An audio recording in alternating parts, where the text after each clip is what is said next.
Darvish Day, celebrated in the heart of London. In commemoration of the brave march of 60,000 dervishes to Tehran's parliament in 2009, several artists played Sufi music, recited Rumi poetry, and told some of Rumi's stories from his renowned Mathnavi. Here are some highlights of the celebration.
Unity by Rumi, Maulana Rumi. Why think thus, O men of piety? I have returned to sobriety. I am neither a Muslim nor a Hindu, not Christian, Zoroastrian, nor Jew. I am neither of the West nor the East, not of the ocean nor an earthly beast. I am neither a natural wonder nor from the stars yonder, neither flesh of dust nor wind inspire, nor water in veins nor made of fire. I am neither an earthly carpet, nor gems terrestrial, nor am I confined to creation, nor the thrones celestial. Not of ancient promises, nor of future prophecy, not of hellish anguish, nor of paradise ecstasy. Neither the progeny of Adam nor Eve, nor of the world of heavenly make-believe. My place is the no place. My image is without face. Neither of body nor the soul. I am of the divine whole. I eliminated duality with joyous laughter, saw the unity of here and the hereafter. Unity is what I sing, unity is what I speak, unity is what I know, unity is what I seek.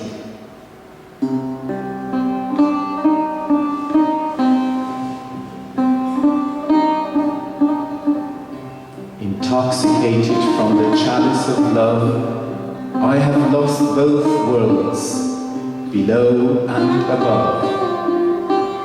So destiny that comes to me, licentious mendacity. In my whole life, even if once forgot his name, even perchance, for that hour spent, for such moment, I'd give my life and thus repent. Beloved Master, Shams-e Tabrizi, in this world with love I'm so drunk. The task of love isn't easy. I am shipwrecked and must be sunk. Unity is what I see, unity is what I speak, unity is what I know, unity is what I see.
story by Rumi from Rumi's Mathnavi, The Fisherman and the Three Fishes in a Swamp.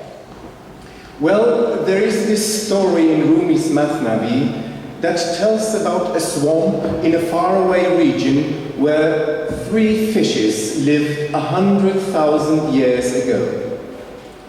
One of the fishes was very clever, one less clever, and the last one stupid. One day, three fishermen passed by and accidentally discovered this swamp.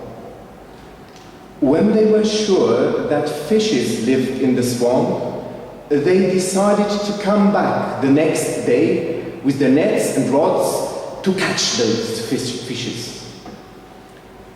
After they left, the fishes felt the imminent danger.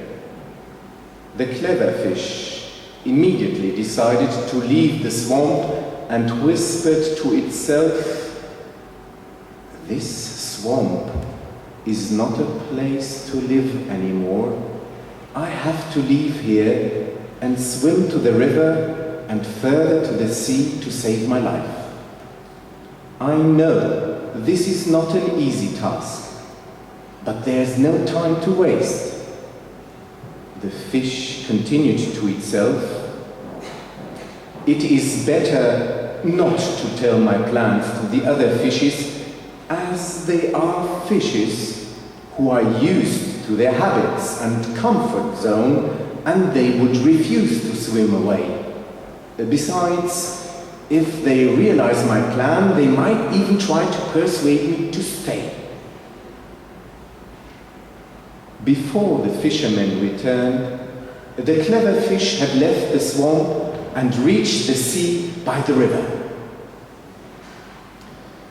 The next day, the fishermen returned with their nets and rods and began to fish. First thing the fishermen did was to block the only escape way of the fishes. The second fish, meanwhile, the one which was less clever than the first fish, became upset and said to itself, "I regret my mistake. I have been separated from my friend. My friend escaped and reached the sea, and I am stuck here in this trap. However, as long as I have time, I should try to find a way to escape." Finally, the second fish decided to pretend that it was dead and float the water so that the fishermen would not want to catch it. When the fishermen saw that a big fish had died and was floating on the water's surface, they took the fish and threw it on land and said to themselves, "What a shame we didn't get to catch such a large fish before it died." The fishermen then focused on the third fish. During this time, the second fish on land used the opportunity to wiggle back into the water and escape. It made it by the river to the sea and survived. The third fish, which was not paying any attention to these events, said to itself, "I surrender to fate." Swimming back and forth in the swamp, it continued, "If God doesn't want me to be killed, the fishermen won't catch me." But it was too late, and the fishermen caught the third fish in a net. They cooked and ate the third fish. Stupidity killed that fish. Stupidity was the reason for which it was thrown in the frying pan.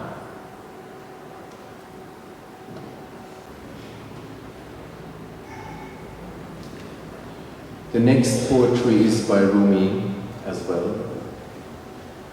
First the English version, and then we will sing the Farsi song.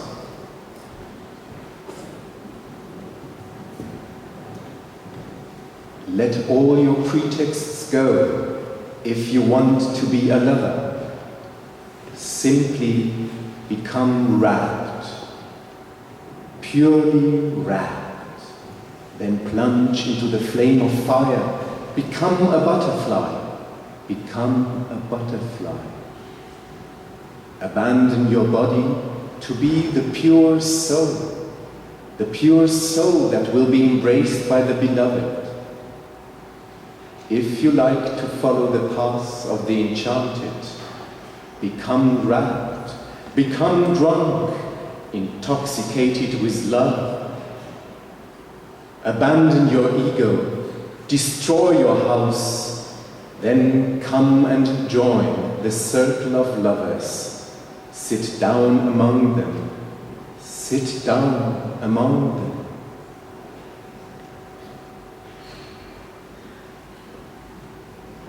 La la la la la la la la la la la la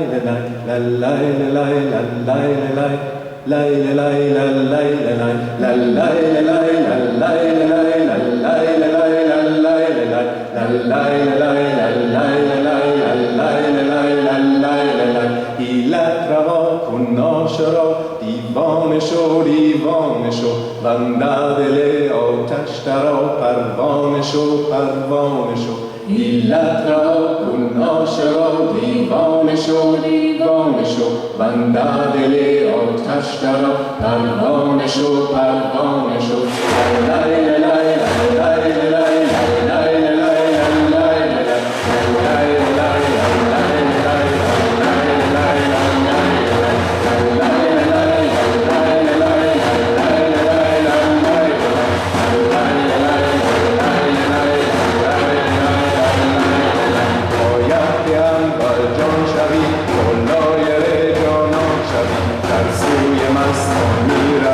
مستانه شو مستانه باید که آور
one more lovely story from Rumi's Mathnavi, the story of the lover who knocked at the door of his beloved house.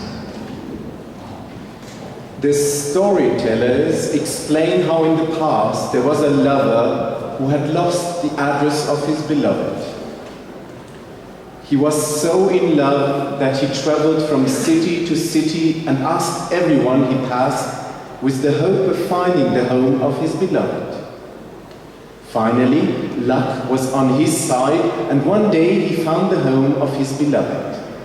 He became very excited and knocked at the door of his beloved. His beloved inside the house asked, "Who is knocking at my door?" The young man who was in love responded, "It's me who has been searching everywhere for you, and finally I found you here. Please open the door so I can see your beautiful face." His beloved answered, "I don't know anyone from the circle of my lovers who calls himself me. My house is very small, and there's not enough space for two me. And because you are still you, there is no space at all for you in this house." After this event, the young man left the house of the beloved and went for some years to work on himself and minimize his oversized ego. Finally, he became mature, humble, and heartbroken, and came back to the house of the beloved and knocked again at the door.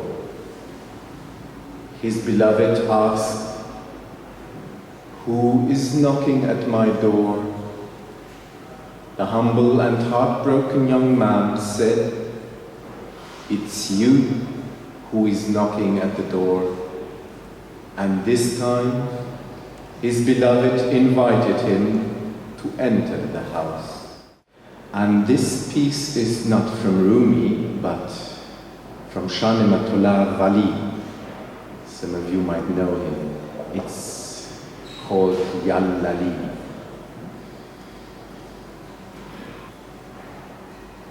Yallali hu yallali yallali. Yallali hu yallali yallali. Yallali hu yallali yallali. Yallali hu yallali yallali. Mastam می پرستم یللی. کوزه باده به دستم یللی. یللی هو یللی یللی. یللی هو یللی یللی. عهد با ساقی بستم عاقبت. توبه را دیگر شکستم یللی. یللی هو یللی یللی. یللی هو یللی یللی. یللی هو یللی یللی. یللی هو یللی یللی. زاهد هوشیار را با من چه کار؟ سید رندان مستم یللی. یللی هو یللی یللی. یللی هو یللی یللی. یللی هو یللی یللی. یللی هو یللی یللی.